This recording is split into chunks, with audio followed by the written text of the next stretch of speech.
ចាជំរាបសួរបងប្អូនថ្ងៃនេះមានម្ហូបពីរមុខតែម្ហូបទី1គឺចៀនត្រីកែសញ៉ាំជាមួយនឹងជ្រក់ស្ពៃហើយជ្រក់ស្ពៃខ្ញុំទិញពីផ្សារខ្ទរយើងនេះនៅផ្សារមាត់ទន្លេហ្នឹងចាអ៊ំនៅនឹងគាត់ធ្វើឆ្ងាញ់ណាហើយខ្ញុំដាក់ចៀនខ្ញុំមានស្រ័យលៀងអីហើយខ្ញុំដាក់ចៀននេះធម្មតាអញ្ចឹងណាបងប្អូនចាហើយមកធ្វើជ្រក់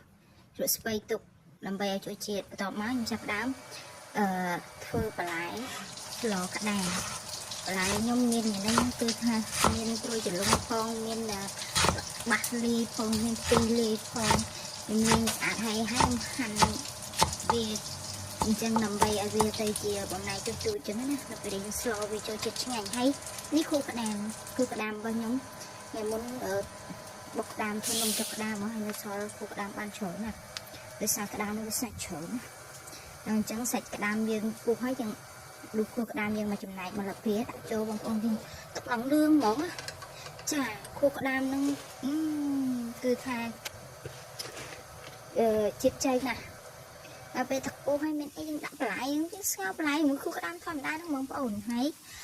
ដល់ពេលរួចរាល់ក៏ត្រីយើងឆ្អិនល្មមបងប្អូនត្រីយើងឆ្អិនហើយក៏រៀបចំបាញ់វាធម្មតារួចរាល់មក